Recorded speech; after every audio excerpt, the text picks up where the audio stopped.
केंद्रीय स्वास्थ्य मंत्री मनसुख मांडविया ने बुधवार को कांग्रेस नेता राहुल गांधी की यात्रा में क्यों दखल दिया और राजस्थान के मामले में क्यों उठ सकती है सियासी बवाल, बताते हैं आपको विस्तार से। नमस्कार, आप देख रहे हैं नजर टुडे। मैं हूं आपके साथ नीरज पंचोली। केंद्रीय स्वास्थ्य मंत्री मनसुख मांडविया ने बुधवार को कांग्रेस नेता राहुल गांधी की पत्र लिखकर उनके नेतृत्व में जारी भारत जोड़ो यात्रा में कोविड नियमों का पालन सुनिश्चित करने को कहा। केंद्रीय स्वास्थ्य मंत्री मनसुख मांडविया ने बुधवार को कांग्रेस नेता राहुल गांधी को पत्र लिखकर उनके नेतृत्व में जारी भारत जोड़ो यात्रा में कोविड नियमों का पालन सुनिश्चित करने को कहा। केंद्रीय स्वास्थ्य मंत्री ने अपने पत्र में यह भी लिखा कि ऐसा न होने की स्थिति में यात्रा स्थगित कर दी जाए।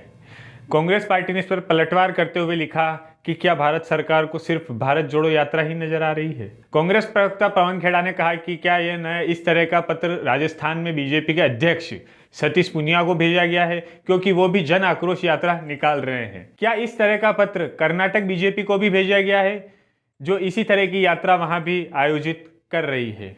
अभी आप हवाई अड्डे पर जाइए और हवाई अड्डे जहाज में बैठिए, न आपको मास्क लगाने को कहा जाएगा और न ही आपको सैनिटाइजर दिया जाएगा। क्या भारत सरकार ने नियमों और प्रोटोकॉल की कोई घोषणा की है? क्या संसद सत्र स्थगित कर दिया गया है? एक खबर के मुताबिक मनसुख मांडविया ने कहा कि मैं तो मंत्रालय में विशेषज्ञों से बात की है, जिसके आधार पर मैंने गहलोत और गांधी को पत्र लिखा है। मैंने जरूरी सावधानियां बरतते हुए कोविड नियमों का पालन करने के लिए कहा है, लेकिन आज सुबह से मुझसे सवाल पूछे जा रहे थे। इस देश के स्वास्थ्य मंत्री होने के नाते मेरी जिम्मेदारी है कि कोविड कम से कम फैले। उन्होंने ये भी कहा कि हिमाचल प्रदेश के मुख्यमंत्री सुखविंदर सिंह सुक्खू भी यात्रा में शामिल होने के बाद कोरोना संक्रमित हुए हैं। ये पत्र सामने आने के बाद से केंद्र सरकार के रुख पर सवाल उठ रहे हैं, क्योंकि जब कोरोना महामारी अपने चरम पर थी, उस दौर में कुंभ से लेकर बिहार और पश्चिम बंगाल के विधानसभा चुनाव हुए थे। इस समय भारत जोड़ो यात्रा की हरियाणा में आमद हो चुकी है। राहुल गांधी ने हरियाणा के नूंह में केंद्र की भाजपा सरकार पर निशाना साधते हुए कहा।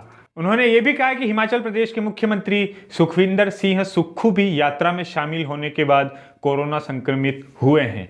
ये पत्र सामने आने के बाद केंद्र सरकार के रुख पर सवाल उठ रहे हैं, क्योंकि जब कोरोना महामारी अपने चरम पर थी, उस दौर में कुंभ से लेकर बिहार और पश्चिम बंगाल में विधानसभा चुनाव भी हुए हैं। इस समय भारत जोड़ो यात्रा जो कि राहुल गांधी के नेतृत्व में जारी है, वह हरियाणा में उसकी आमद हो चुकी है।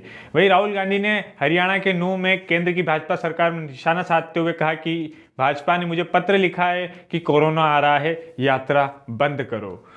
अब यात्रा को रोकने के लिए बहाने बनाए जा रहे हैं, बहाने बन रहे हैं। मास्क पहनो, यात्रा बंद करो, कोरोना फैल रहा है, ये सब बहाने हैं।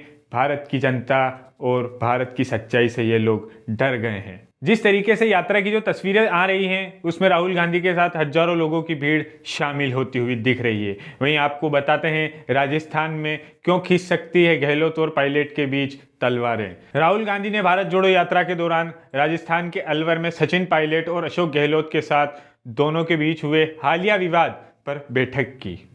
अलवर के सर्किट हाउस में हुई इस बैठक में पार्टी के राष्ट्रीय महासचिव केसी वेणुगोपाल और कुछ चुनिंदा मंत्री भी शामिल हुए। इस बैठक में राहुल गांधी ने गहलोत और पायलट को शांत रहने की हिदायत दी।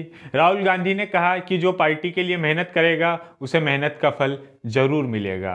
कौन क्या कर रहा है यह सबको पता है। कांग्रेस सूत्रों के अनुसार पार्टी की अनुशासन समिति 24 दिसंबर को राजस्थान में कांग्रेस नेताओं व विधायकों की अनुशासनहीनता की जांच रिपोर्ट राष्ट्रीय अध्यक्ष मल्लिकार्जुन खड़गे को सौंपेगी। समिति की रिपोर्ट आने के बाद राजस्थान कांग्रेस में फिर तनाव बढ़ सकता है। इसी तरह की ताजा तमाम खबरों के लिए देखते रहिए नजर टुडे।